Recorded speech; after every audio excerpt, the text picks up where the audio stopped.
बिस्मिल्लाहिर्रहमानिर्रहीम। गुमनाम हीरो के मुअज़्ज़ज़ नाज़रीन, अस्सलामु अलैकुम। दोस्तों, लाइक ज़रूर कर दिया करें, शुक्रिया। आइए चलते हैं कहानी की तरफ। इस बार STF के नुमाइंदे को भी इजलास में शामिल किया जाए, क्योंकि इसे डैनी और मजहर के बारे में कुछ नए शवाहद मिले हैं। लैरी, मैंने हैरत से दोहराया, क्या CIA का एक चीफ क्लर्क ऐसी किसी मुलाकात की ख्वाहिश करने का हक रखता है? हक किसी को भी नहीं है। इसने रस्मी तौर पर दरख्वास्त की होगी। ये हालात की सितम ज़रीफी है कि हम इन लोगों की दरख्वास्त को भी अहमियत देने पर मजबूर हैं। मेरा बस चले तो मैं जाती तौर पर इस मुलाकात से साफ इनकार कर दूं। वैसे अमेरिकी प्रोटोकॉल में क्लर्क का ओहदा खासा अहम होता है, तो इनकार क्यों नहीं कर देते? मैंने दानिस्ता वो सवाल कर डाला। सिविल सर्वेंट की जात कुछ नहीं होती, वो हुक्म का बंदा होता है। ये इजलास कल 11 बजे कराची में होना है और मैं यहाँ मौजूद हूँ, इसलिए मुझको अपने महकमे की नुमाइंदगी के लिए नामजद किया गया है। बाकिया लोग भी शायद वही होंगे जो अपने पुरफरेब दुश्मनों को अच्छी तरह पहचानते हैं। जलाल के जवाब में इसके अंदर का करब पिन्हा था। STF की तरफ से कौन आएगा? मैंने पूछा। कोई भी आ सकता है, ये इस्लामाबाद वालों की मर्जी पर मुनहसर है। इसके जवाब से बेगान की मुतरशा थी। जान ने लैरी को जानबूझकर यहाँ छोड़ा है ताकि इसके इशारों पर वो तुम्हें सताता रहे। मालूम यही होता है। इजलास का चक्कर अचानक खड़ा हुआ है। STF गैर आईनी तंजीम है, इसके नुमाइंदे किस हैसियत में आ सकते हैं? ये पहले भी हो चुका है। इजलास ऑफ द रिकॉर्ड होगा। अमरीकियों को टेक्नोलॉजी में ऐसी बर्तरी हासिल है कि इन्होंने बहुत सी कौमों को जिच किया हुआ है। वो दोस्ती का एहसान जताकर STF का नाम नहीं उछालते, वरना इसके वजूद और सरगर्मियों से खासी हद तक बाखबर हैं। फिर मालूम होता है कि कुराफाल अपने खान के नाम ही निकलेगा। इससे अभी अभी मेरी बात हुई है, वो इजलास से बेखबर है। अगर इसे शरीक होना है तो आज रात किसी जरिए से इसे पैगाम मिल जाएगा। तुमने अभी तक ये नहीं बताया कि चंदन और कल के इजलास में क्या ताल्लुक हो सकता है। अभी मैं कुछ नहीं कह सकता, ये मेरी छठी इस कह रही है। सुबह तुमने चंदन को फैक्स भेजा और शाम को लैरी ने मुश्तरका इजलास का मुतालबा पेश कर दिया। ये इत्तेफाक नहीं हो सकता। इन दोनों बातों में कोई ना कोई चीज मुश्तरक जरूर है। इजलास को तुम देख लेना, मैं चंदन की खबर लेता हूँ। मैंने कहा, जो कुछ भी होता है मुझे बाखबर जरूर रखना। आज मेरी रात सदफ मेंशन में ही काली होगी। सारा किस्सा ही निमट गया। मैंने गजाला और सुल्तान शाह को खुशखबरी सुनाई। वो मेरा फैसला सुनकर खुश हो गया। हम चंदन को उठाएंगे। वो चंदन की गिरफ्तारी पर मदद नहीं देगा? वीरा ने पूछा, जो मेरी बात सुनती हुई ड्राइंग रूम में आ गई थी। वो अलग रहेगा। इसके मशवरे पर अव्वल खान को भी दूर रखा जाएगा। मैंने इन लोगों को मजीद खुशखबरी सुनाई। एक मरतबा फिर सरगर्मी से बातों का सिलसिला चल निकला। इस वक्त तक वीरा अपने जज्बाती बहरान पर काबू पाकर नॉर्मल हो चुकी थी। इसने ज्यादा शराब नहीं पी थी और कमजोरी के किसी इजहार के बगैर पूरी सरगर्मी से गुफ्तगू में हिस्सा ले रही थी। वो तीनों मेरी और जलाल की कही हुई हर बात जान लेने के ख्वाहिशमंद थे, क्योंकि इस बातचीत ने जलाल की तरफ से मेरा दिल किसी आईने की तरफ साफ कर दिया था। थोड़ी देर पहले अव्वल खान भी तीसरी मर्तबा हमारे घर आ पहुंचा। इसे मेरी और जलाल की गुफ्तगू का इल्म नहीं था, इसलिए वो माहौल में घुटन और तलखी की उम्मीद लेकर आया था। इसने हम चारों को खिलाफे तवक्को हशाश बशाश पाया तो इसकी आंखों में हैरत तैरने लगी। बाद में इसे ये जानकर अज हद खुशी हुई कि जलाल ने मेरे फैसले की मुकम्मल तौसीक कर दी थी। इसकी हद से बढ़ी हुई खुशी को एतदाल में लाने के लिए जब मैंने इसे ये बताया कि वो हमसे दूर रहेगा तो इसका मुंह लटक गया। अमली कामों में भरपूर हिस्सा लेकर इसे हमेशा अजीब सी आसूदगी मिलती थी। फिर अब तुम्हारा क्या प्लान है? सब कुछ सुन लेने के बाद अव्वल खान ने पूछा। मैं सुल्तान शाह को अपने साथ लेकर जाऊंगा। इससे पहले मुझे तुम्हारी ब्रीफिंग की जरूरत होगी। मैंने कहा, तुम मुझे इस ऑपरेशन से दूर रख सकते हो, लेकिन मेरी फोर्स के जवानों को हर वक्त अपनी दस्तरस में पाओगे। इसने फख्र से बताया। इस वक्त भी मेरे 2 आदमी चंदन के घर से दूर रहकर इसकी निगरानी कर रहे हैं। आमतौर पर वो घर में अकेला रहता है, मगर आज इसके पास एक लड़की आई हुई है।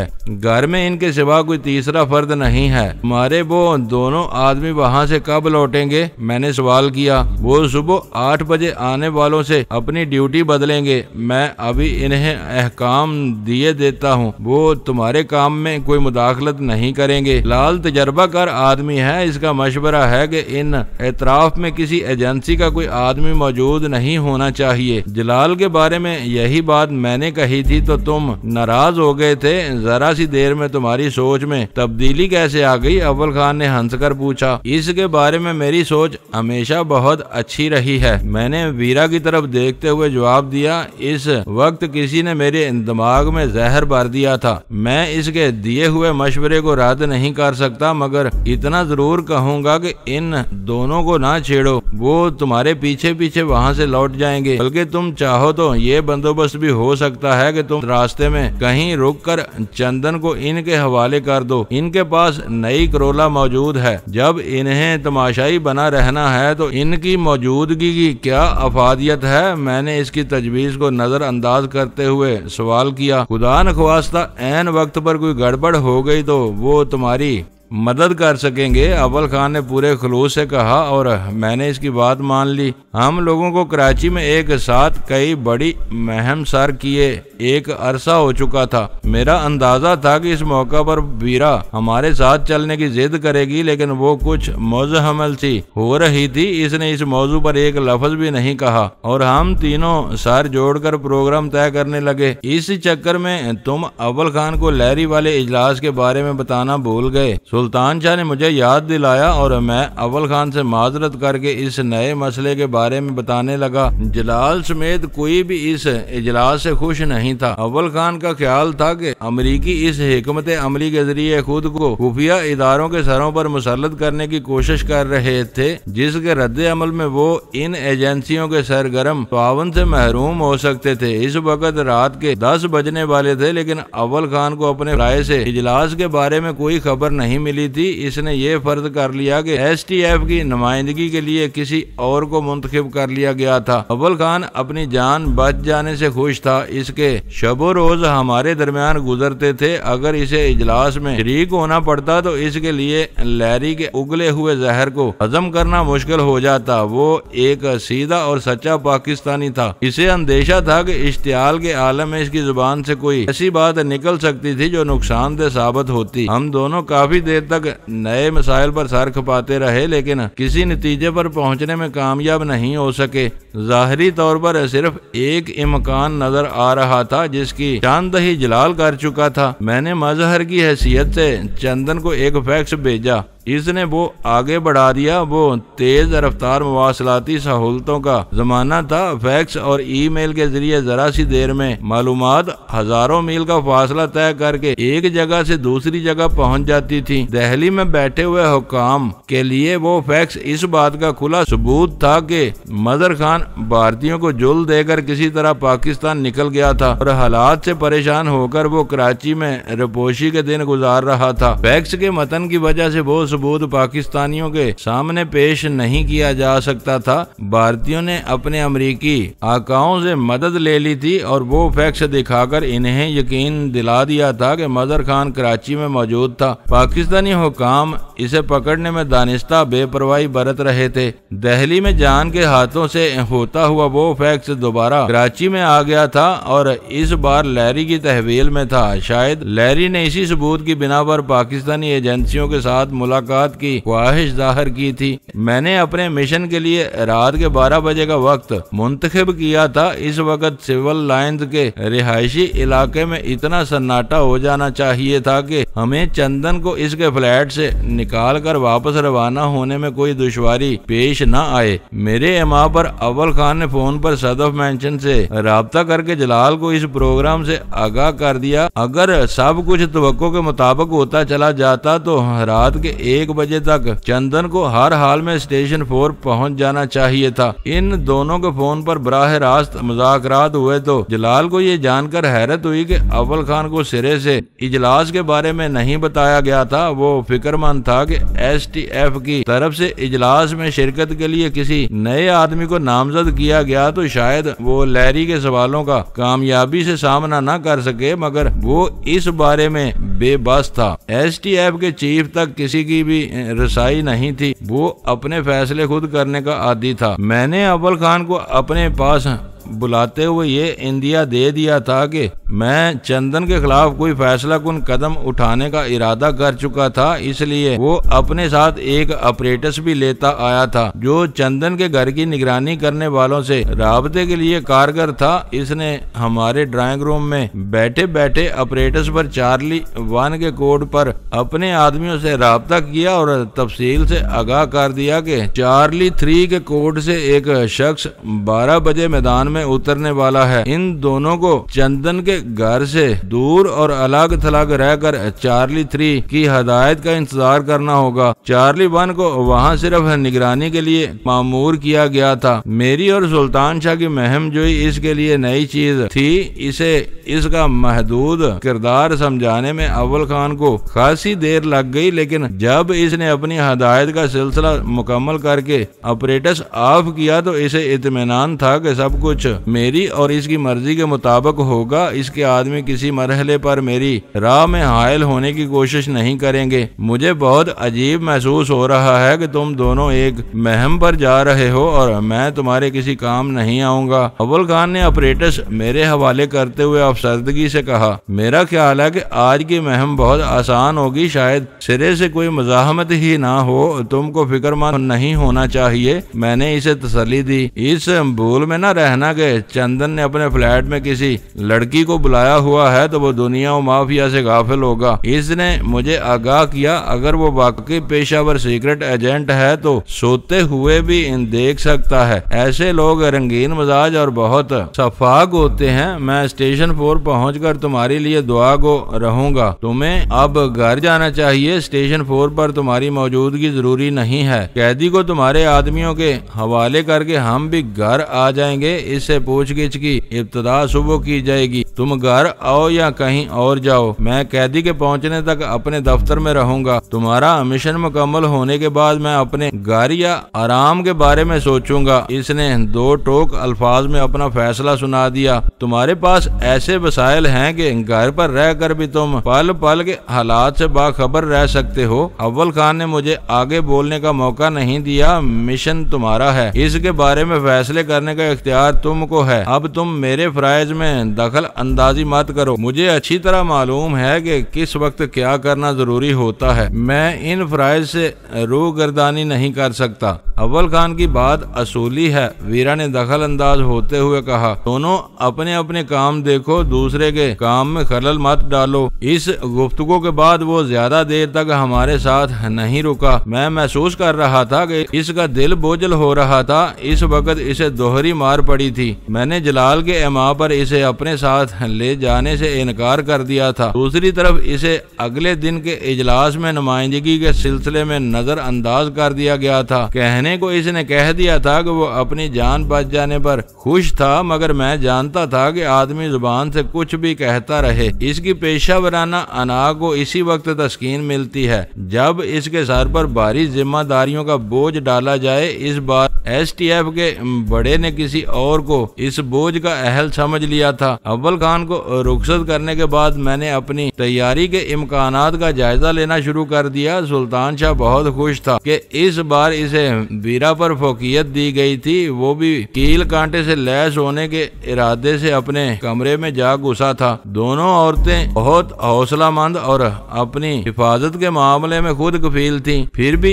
इन्हें घर में महसूर रहने की हदायत देकर 11:15 बजे मैं सुल्तान शाह के साथ घर से निकल खड़ा हुआ। सड़कें इस वक्त दूर तक खाली नजर आ रही थी। सुल्तान शाह ने मेन रोड पर आते ही गाड़ी की रफ्तार बढ़ानी शुरू कर दी। इस वक्त STF के 2 आदमी मेरी मदद के लिए शिकारगाह के एतराफ में मौजूद थे। इनसे मेरा कोई तारुफ नहीं था। मैंने ऑपरेटर्स ऑन करके चार्ली 1 के लिए पैगाम नशर किया तो वो इसी लम्हे लाइन पर आ गया। रेडियो सिग्नल्स के शोर में इसकी आवाज को शिनाख्त करना मुश्किल था। हम निकल चुके हैं और इस वक्त जेल के करीब से गुजर रहे हैं। इधर की क्या पोजीशन है? ओवर। मैंने अपने मुखातब से पूछा। घर में सुकून और खामोशी है सर, रोशनियां जल रही हैं, लड़की अभी भी अंदर है। CG इसके साथ है। ओवर। वापसी पर तुम हमारे पीछे आओगे? मैंने इसे हदायत की। कायदे आजम के मजार के पीछे वाली सड़क पर रुक कर तुम मुझसे सामान लोगे और फिर तेजी से अपनी मंजिल की तरफ रवाना हो जाओगे। वहाँ चीफ साहब तुम्हारा इंतजार करेंगे। Over and all. हमारा सफर तेजी से जारी रहा। मेरे जहन में अव्वल खान का बताया हुआ नक्शा महफूज था। हम PIDC हाउस से आगे निकलकर बगली गली में मुड़े तो रात के 12 बजने में सिर्फ 1 मिनट बाकी रह गया था और इस सड़क पर दूर तक सन्नाटे का राज नजर आ रहा था। कारोबारी इलाके से मुल्हिक होने की वजह से दिन के औकात में वो सड़क गाड़ियों के हजूम से ऐसी अटी हुई होती थी कि वहाँ से गुजरना मुहाल हो जाता था। लेकिन मगर इस वक्त वहाँ वीरानी का राज था। सड़क के किनारों पर कहीं कहीं इक्का दुक्का गाड़ियां खड़ी हुई थी। मैं अपने बाएं हाथ पर इमारतें गिन रहा था। वो शहर का कदीम इलाका था। वहाँ की दफ्तरी और रिहायशी इमारतें भी पुरानी साख्त की थी। जदीद तर्ज की कसीरुल मंजिला इमारतों की तामीर का सिलसिला वहाँ इस वक्त तक शुरू नहीं हुआ था। सुल्तान शाह ने 7वीं इमारत से जरा आगे गाड़ी रोक दी। इस सड़क पर आते ही मैंने ये महसूस कर लिया था कि वहाँ इमारतों पर अलग अलग चौकीदार मामूर नहीं थे। इलाके के मकीनों ने अपने मालो असबाब के लिए शायद किसी गश्ती चौकीदार पर इन्हिसार किया हुआ था जो इस वक्त आसपास नजर नहीं आ रहा था। हम दोनों बेयाक वक्त अपनी अपनी सिम्मत के दरवाजे खोलकर गाड़ी से नीचे उतरे। मेरी मुतजस्सिस निगाहें अव्वल खान के दोनों आदमियों की तलाश में हर तरफ भटक रही थी, लेकिन इनका कहीं पता नहीं था। 7वीं इमारत के ऐन मुकाबला 4 दीवारी में गिरा हुआ एक खाली प्लाट घोर स्याही में डूबा हुआ था। मेरा अंदाजा था कि STF के आदमियों ने इसी प्लाट की तारीकी में पनाह ली हुई थी। वहाँ से वो अपने मतलूबा मकान पर आसानी से नजर रख सकते थे। वक्त धीरे धीरे गुजर रहा था। हम एक खतरनाक जोन में दाखिल हो चुके थे जहाँ हमारा किसी हरीफ की नजरों में आना मोहलिक साबित हो सकता था। वक्त के तेज तरीन इस्तेमाल के लिए मेरी निगाहें बेचैनी से 7वीं इमारत और इसके कुर्बो जवार का जायजा ले रही थी। वो अहाते की दीवार से महरूम एक पुरानी सी 4 मंजिला इमारत थी।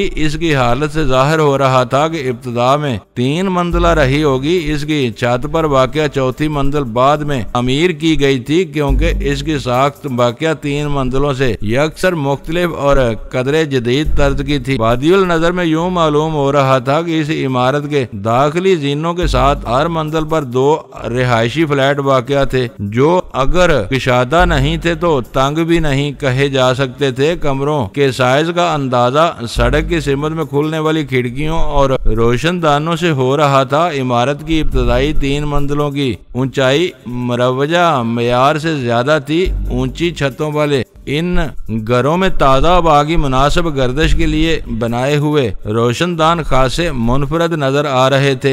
एक सबसे बड़ी खराबी ये थी कि रोशन खिड़कियों और रोशनदानों पर मजबूत आहनी ग्रिल का जाल नजर आ रहा था। इस रुकावट की मौजूदगी में ये इम्कान नहीं रहा था कि ग्राउंड फ्लोर पर वाक़या चंदन के फ्लैट की किसी खिड़की का शीशा तोड़कर हम इत्मीनान से अंदर दाखिल हो सकेंगे। मेरे लिए ज्यादा देर तक गाड़ी के करीब खड़ा रहकर सोचना खतरनाक था। हम दोनों किसी नादीदा निगहबान की नजरों में आ सकते थे। एक लम्हे के लिए मेरे जहन में भीम गन के इस्तेमाल का ख्याल आया। हम इसकी मदद से बहुत तेजी से किसी तारीख खिड़की की ग्रिल काट सकते थे, मगर इस इमारत में कई खतरात पोशीदा थे। रात की गहरी तारीकी में भीम गन की तेज नीलगु रोशनी को छुपाना मुमकिन नहीं था। अंधेरे में चमकने वाली वो गैर मामूली रोशनी किसी की भी तवज्जो अपनी तरफ मबजूल करा सकती थी। वो इम्कान खारिज होने के बाद वाहिद सूरत ये रह जाती थी कि चंदन के फ्लैट में इसके दरवाजे से दाखिल होने की कोशिश की जाए। मैं सर की हल्की सी जुम्बश से सुल्तान शाह को अपनी तकलीद का इशारा करता हुआ इमारत के इस हिस्से की तरफ तरफ बढ़ गया जहाँ से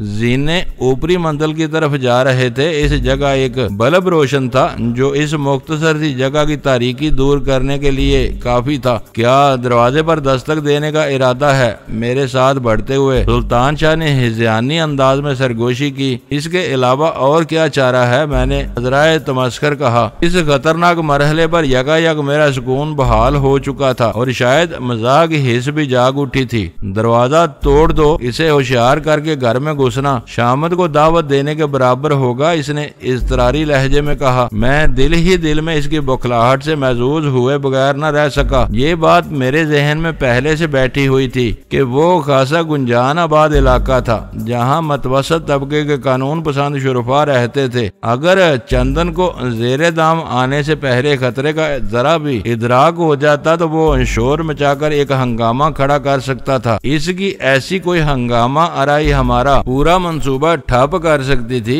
मैंने जो ही इमारत की हदूद में कदम रखा, मेरे जहन में अचानक एक महफूज तरकीब आ गई। वो इमारत पूरी तरह आबाद जरूर थी, लेकिन फ्लैटों के मकीन अपने दरवाजों पर बैठे हुए नहीं हो सकते थे। रात के 12 बज चुके थे। इनमें से बेशतर अपने आरामदेह ख्वाबगाहों में सो चुके होंगे। जो जाग रहे थे वो भी अपने घर की हदूद में कहीं ना कहीं मसरूफ होंगे। ये इम्कान न होने के बराबर था कि कोई हम दोनों को चंदन के फ्लैट के दरवाजे पर मौजूद पाकर शकूको शुबहात का शिकार हो जाता। दूसरी तरफ चंदन के फ्लैट की अंदरूनी सूरत हाल भी मेरे पेशे नजर थी। वो अपनी बीवी बच्चों को उमरकोट छोड़कर कराची में रजा कराना तजर्रत की जिंदगी गुजार रहा था। वो हफ्ते में एक बार अपने घर जरूर जाता था, लेकिन इसकी हरकतों से इसकी औबाशाना तबीयत का खुला इजहार होता था। ये बात हमारे हक में थी कि इस रात चंदन ने अपनी दिलबस्तगी के लिए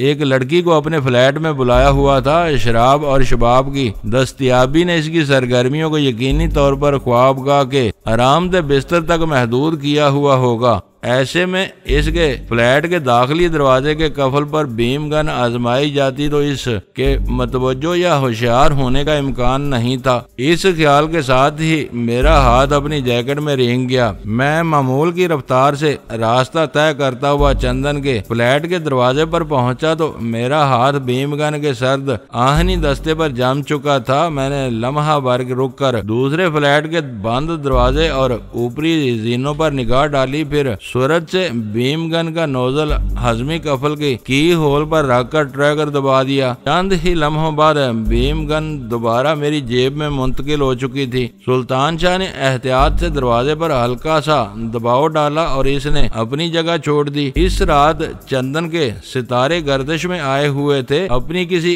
खुश बदन मेहमान की भरपूर पजीराई में डूबकर वो दरवाजे को अंदर से बुलेट करना भूल गया था। मैंने दरवाजे में हल्की सी झुर्री पैदा करके डरते डरते अंदर झांका। रोशन राहदारी से कोई मुतनफस नजर नहीं आया, लेकिन एक तरफ से किसी के उबकाइयां लेने की आवाज आई। चश्मे जदन में मुझे अंदाजा हो गया कि खाने और पीने में बेएतदाली चंदन पर अपना रंग दिखा रही थी। वो कहीं मदहोश पड़ा कह कर रहा था। वो घर में घुसने का बेहतरीन मौका था। मैंने एक झटके से दरवाजा खोल दिया। बे आवाज कब्जों पर पट घूमते ही हमारे दाखिले की राह हमवार हो गई। हम दोनों फुर्ती से अंदर घुस गए। सुल्तान शाह दरवाजा बंद करके बुलेट करने के लिए रुका और मैं इतनी देर में उबकाई की आवाजों के सहारे चंदन की ख्वाबगाह के दरवाजे पर पहुंच गया। कमरे में हल्की और ख्वाबनाक रोशनी फैली हुई थी। किंग साइज की आरामदेह मसहरी पर मरमरी बदन वाली एक नीम बरहना लड़की शर्मनाक हालत में बेसुध पड़ी हुई थी और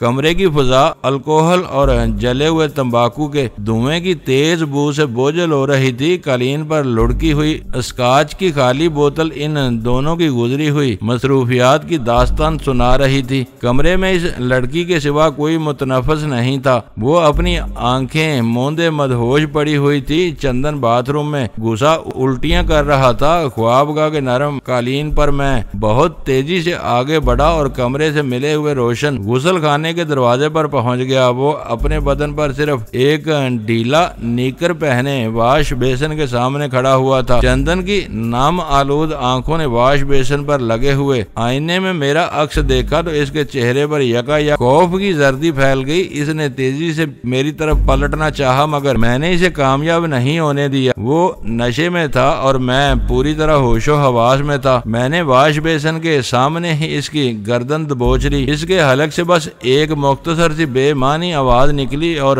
फिर इसके हाथ पैर जवाब देते चले गए। वो खड़े खड़े लड़खड़ाकर बाथरूम के सफेद टाइलों वाले फर्श पर ढेर हो गया। अव्वल खान से मिली हुई अंगूठी के खोखले नगीने से चंदन के बदन में उतरने वाले सीरियल असर सयाल ने इसे देखते ही देखते पछाड़ दिया था। मेरे लिए चंदन का वो अंजाम इतना पूरी यकीन था कि मैंने इसे छूने या छेड़ने की जरूरत महसूस नहीं की। मैं इससे फारग होकर दोबारा ख्वाबगाह की तरफ पलटा तो सुल्तान शाह बहुत बुरे बुरे मुंह बनाता हुआ चंदन की खुश बदन मगर बेशरम मेहमान के बरहना तन को चादर से ढांप रहा था। वो मदहोश बल्कि बेहोश पड़ी हुई है तो बिला वजह इससे क्यों छेड़छाड़ कर रहे हो? मैंने दानिस्ता सुल्तान शाह से चुभते हुए लहजे में पूछा। चंदन के फ्लैट में घुसने से पहले मैं जिस शदीद असाबी दबाव में मुब्तला था वो यकायक खत्म हो चुका था। मुझे यूं महसूस हो रहा था जैसे इस मिशन के असल हरीफ के जेर होते ही मेरी ज़राफत की सोई हुई हिस्स बेदार हो चुकी थी।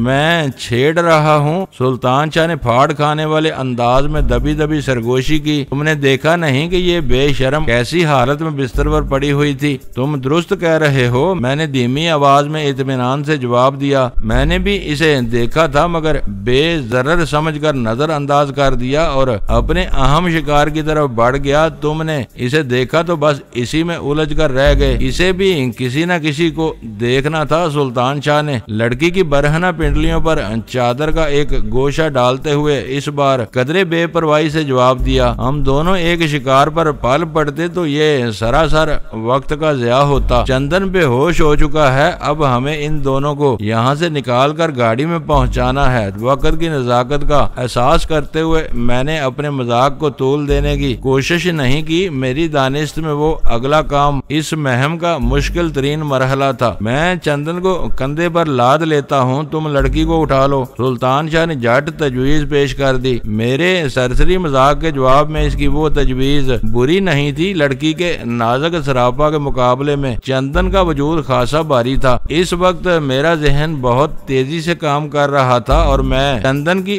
बेहोशी के बाद वाली सूरत हाल का जहनी तज्जिया करने में मसरूफ था। हम इस गली की 7वीं इमारत के जेरी फ्लैट में मौजूद थे। हमारी गाड़ी इमारत के करीब मौजूद थी और इमारत के गिर्द कोई अहाता नहीं था। बाहर धुंधलाई हुई न काफी रोशनी बल्कि बड़ी हद तक तारीकी का राज था। इस वक्त रात के 12 बज चुके थे और शहर के कारोबारी इलाके के क्लब में रहने वाले बेशतर शुरफा अपने अपने घरों में घुसे हुए थे। बाहर किसी गश्ती चौकीदार के न होने की वजह से ये खतरा कम ही था कि कोई हमें दो बेहिसो हरकत हेबलों के साथ चंदन के फ्लैट से निकलकर गाड़ी तक जाते हुए देख लेता और शोर मचा देता। ऐसी कोई नाजुक पोजीशन पैदा होने की सूरत में तारीक प्लाट के अहाते में छुपे हुए STF के कारकुन हमारी मदद के लिए मैदान में कूद सकते थे। वो पेशावर लोग थे, लड़ने भिड़ने और साफ बच निकलने के फन में खुसूसी महारत रखते थे। वो हवाई फायरिंग करके या किसी और हरकत के जरिए ऐसी हड़बोंग मचा सकते थे कि हमें अपनी कार तक पहुंचने में किसी मुदाखलत का सामना न करना पड़ता। मैंने सुल्तान शाह के मशवरे पर अमल करने का इरादा कर लिया। बरहना लड़की को मैं बिस्तर की चादर में समेट कर आसानी से